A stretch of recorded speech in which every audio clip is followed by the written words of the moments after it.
Bom dia, pessoal, tudo bem com vocês? Então vamos lá para mais uma aula de língua portuguesa. Hoje é gramática, nós iremos falar sobre os sinais de pontuação. Esses sinais de pontuação, ele é muito útil para que nós possamos escrever com coerência e coesão, para que nós possamos escrever uma boa redação, escrever um bom recado. Então vamos lá, nessa aula nós iremos falar sobre as aspas, ponto final, travessão, ponto de exclamação, ponto de interrogação, vírgula, dois pontos e reticência. Então, quando nós perguntamos o que são os sinais de pontuação, são os sinais gráficos, são essas imagens aqui, esses pontinhos, que contribuem para a coerência e coesão de um texto, bem como a função de desempenhar questões de ordem estética. Então, quando nós vamos fazer uma redação, nós temos que preocupar com a estética dessa redação. O que é a estética? A estética são os parágrafos, a estética são a pontuação adequada. Então, vamos começar pelos parênteses. Então, eu tenho os parênteses, nós sabemos que esse sinal gráfico está de fora da palavra parênteses, né? Os parênteses são utilizados para isolar palavras, locuções de frases intercaladas de caráter explicativo, comentário ou reflexão. Aqui eu coloquei um exemplo para vocês. Vou viajar com familiares, Beth e Cláudia. Dentro do parêntese, eu coloquei aqui minha irmã mais nova e minha prima mais velha. O que eu estou querendo dizer? Eu estou explicando quem é a Beth e quem é a Cláudia. Então, quando eu pego no sentido explicativo, se eu vou aqui, coloquei lá Beth, Cláudia, eu estou explicando o que elas fazem para tá indo viajar comigo. Quem são essas pessoas? Tá? Então, que é o sentido de explicação. Comprou bolsas e sapatos, um dinheirão, e voltou para casa satisfeita. Quando nós colocamos dinheirão, isso daqui é a opinião da pessoa que está falando, da pessoa que está observando, ou seja, do narrador. Então, eu tenho aqui um comentário que eu fiz a respeito da compra de alguém. E aqui eu tenho uma explicação a respeito de Cláudia e de Beth. Então, os parênteses para esses casos, essa situação.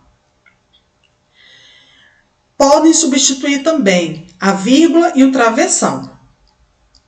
Exemplo. Afirma-se, não se prova que é muito comum o recebimento de propina para os carros apreendidos, sejam liberados sem o recolhimento das multas. Então, aqui eu tenho um parêntese. Esse parêntese ele pode ser usado para substituir a vírgula. Eu posso colocar uma vírgula. Perdão, gente, deixa eu voltar aqui que eu apertei sem querer. Ele pode estar substituindo a vírgula e substituindo o travessão, porque nós vamos ver também o uso do travessão, tá? Então, eu coloquei essa justificativa aqui, que pode ser substituído para esses dois casos. Daí, nós temos para indicação de autores, de obras e capítulos. Então, eu tenho aqui. A imaginação é mais importante que o conhecimento. Daí eu tenho um exemplo aqui, está entre parênteses. Quem é que disse essa frase aqui? Albert Einstein. Então, quando é uma citação de autor, nós sempre vamos colocar dentro de parênteses. Alternativa de leitura. Se eu coloco assim, caro senhor, eu posso estar me referindo somente a uma pessoa, ou posso estar me referindo a mais de uma pessoa. Então, quando é essa referência, eu coloco entre parênteses e coloco a sigla do plural. Período de vida. Jean Piaget nasceu em 1896 e faleceu em 1980.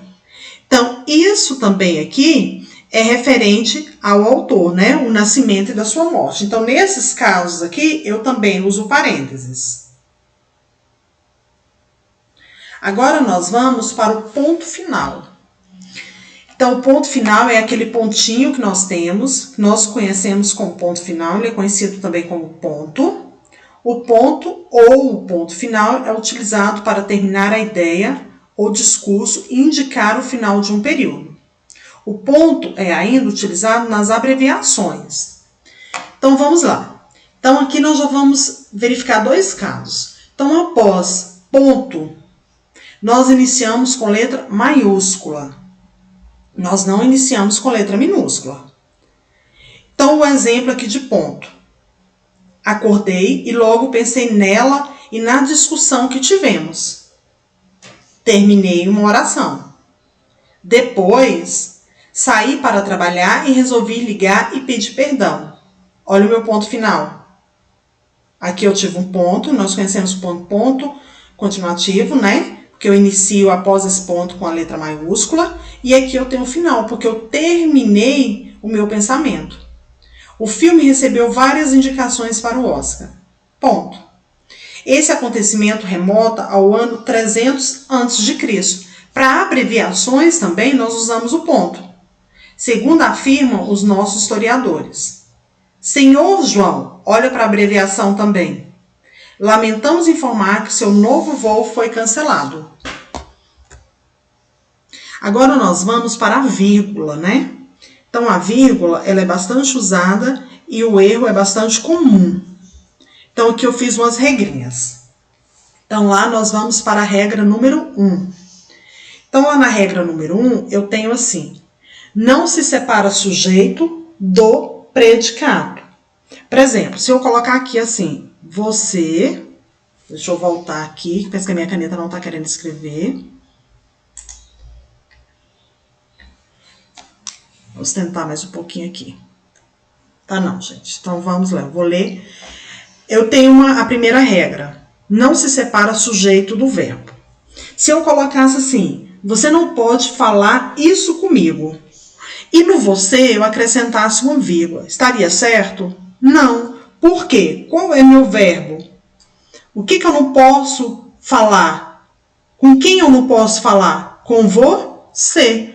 Então aqui não está bem claro que não se pode separar sujeito do verbo?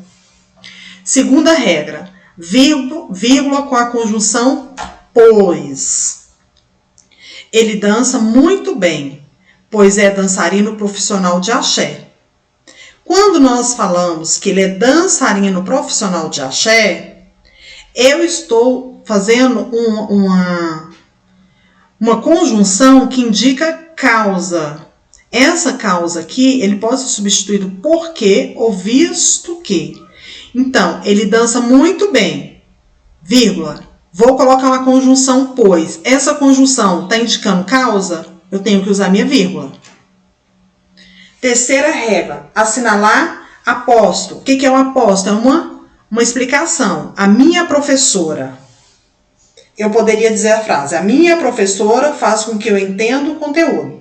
Só que eu quero dar uma explicação maior para essa frase. Então, eu coloco a minha professora, pessoa maravilhosa, faz com que eu entenda o conteúdo.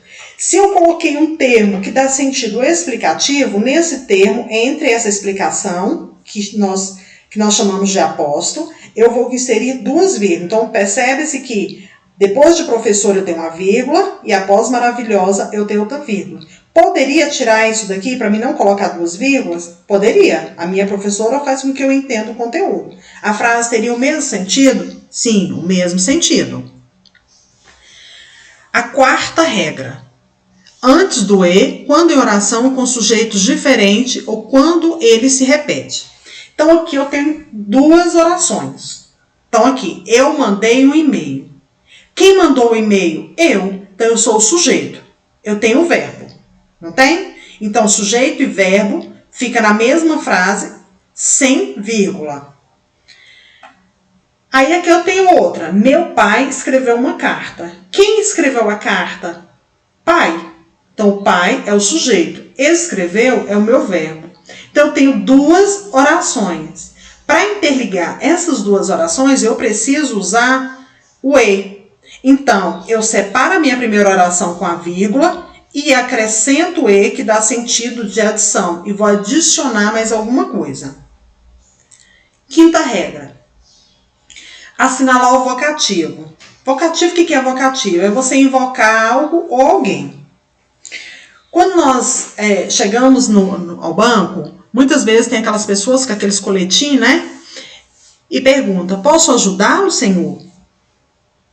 Aqui eu coloquei 3 frases com o mesmo vocativo. Posso ajudar, senhor? Senhor, posso ajudar? Posso, senhor, ajudar? Então, nós temos o vocativo no meio, que é o vocativo senhor. Sempre o vocativo, ele tem que ser separado por vírgula, independente se ele é no final, no início ou no meio. Se eu tenho dúvida se aquela palavra é um vocativo, eu vou trocar essa palavra por um nome. Por exemplo, eu posso colocar aqui, posso ajudar, Antônio? Antônio, posso ajudar? Posso, Antônio, ajudar? Então, eu tenho certeza que eu tenho que incluir a minha vírgula no vocativo. Então, nós temos o ponto e vírgula. O sinal de ponto e vírgula ele deve ser usado quando há necessidade de pausa maior que uma vírgula e menor que um ponto final. O ponto e vírgula, basicamente, é atribuir clareza a uma frase, de modo a organizar os itens apresentados. Então, aqui eu tenho. É usada para separar enunciados. A matemática se divide. Geografia, ponto e vírgula. Álgebra, ponto e vírgula. Trigonometria, ponto e vírgula. Financeira, ponto. Então, ou seja, os 3 primeiros eu usei o ponto e vírgula porque tinha mais algo à frente. Na última citação, eu coloquei o meu ponto. Separar um período que já se encontra dividido por vírgula. Ele não sabe nada, apenas olhou ao longe. Sentou por cima da grama. Ponto e vírgula. Queria ficar sozinho com meu cão. Então, vocês perceberam que as orações eram separadas por vírgula e ele teve um acréscimo de uma oração para outra com um ponto e vírgula. 2 pontos.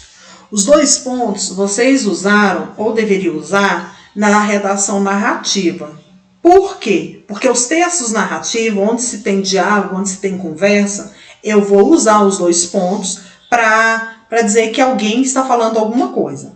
Então, aqui nós vamos ver o uso dos 2 pontos e eu vou dar uma pincelada em cima do travessão. Então, é um sinal gráfico que antes de uma explicação para contribuir uma fala ou iniciar uma enumeração. Exemplo. Então, quando eu falo exemplos, eu vou enumerar alguma coisa. Então, eu insiro os 2 pontos. Quando eu coloco lá em um texto narrativo, Joana explicou. Quer dizer que vai ter uma fala. Quem vai falar? Joana. Então, quando Joana for falar, eu vou colocar os 2 pontos e vou colocar a fala da Joana. Então, eu coloquei o travessão, que o travessão significa, após os 2 pontos, que ela está dizendo alguma coisa. Não devemos pisar na grama do parque.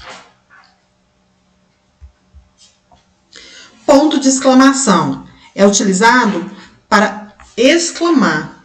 Então, ele denota o quê? Sentimento, surpresa, desejo, susto, ordem, espanto. Eu digo, que horror! Ganhei! Então, eu uso esse ponto de exclamação para denotar esses sentimentos que eu acabei de citar aqui logo acima.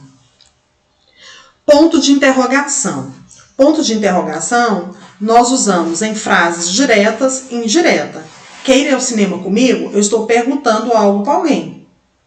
Então, eu estou falando diretamente. Nas frases indiretas, será que eles preferem jornais ou revista? Né? Quando eu falo direta, eu estou me referindo diretamente para a pessoa. Indiretamente, quer dizer que eu estou me referindo a várias pessoas, não perdão, gaguejei agora, né? Não diretamente a uma pessoa única. Reticência, que são aqueles 3 pontinhos que nós usamos. Serve para suprimir palavras, texto ou até mesmo indicar que o sentido vai muito mais além do que se está surpreso na frase. Se eu digo assim, Ana gosta de comprar sapatos, bolsas, calças, coloquei reticência. Nossa, quer dizer que Ana gosta de comprar muito mais do que isso que eu citei. Além de calças, ela pode comprar blusas, brincos, colares e assim vai. Ou seja, Ana ama comprar. Se eu digo assim para vocês, não sei. Preciso pensar no assunto. Quer dizer que a reticência, eu me referia a algo mais que eu queria dizer. As aspas. As aspas são esses dois negocinho bem bonitinho aqui que nós usamos em certas ocasiões. É utilizado para enfatizar palavras ou expressões, bem como é usado para delimitar citações e obra. Então, eu tenho aqui o exemplo. Satisfeito com o resultado do vestibular, se sentia o bom. O que esse bom está querendo se referir? Que ele se sentiu cara, né? Porque tirou nota boa na prova. Então, eu queria enfatizar a palavra bom. Brás Cubas. Dedica suas memórias a um verme. Ao verme que primeiro roeu as frias carnes do meu cadáver, dedico a minha saudosa lembrança, essas minhas memórias póstumas. Então, é o que? Uma citação referente à obra de Brás Cubas. O travessão, que é aquilo que eu expliquei lá na hora dos 2 pontos, é utilizado no início de frases diretas para indicar os diálogos do mesmo, como para substituir os parênteses ou para dupla vírgula. Lembra lá no primeiro caso que eu disse que as vírgulas poderiam ser substituídas tanto por travessão quanto por parênteses? Então vamos lá. Muito descontrolada, Paula gritou com o marido. Por favor, não faça isso agora, pois teremos problemas mais tarde. Então, aqui, estou dizendo que é um diálogo. Aqui, Maria, funcionária da prefeitura. Então, esse Maria, quando eu quero justificar ou explicar algo, eu posso estar usando o quê? A vírgula. Para substituir essa locução dessa vírgula, eu posso usar o travessão ou eu posso usar parêntese. Aconselhou-me que fizesse assim. Então, espero que vocês tenham compreendido. Eu vou colocar outros links aí na aula de hoje. Eu falei bem rapidinho para o vídeo não ficar tão extenso. Tá bom? Beijos, fique com Deus, até a próxima.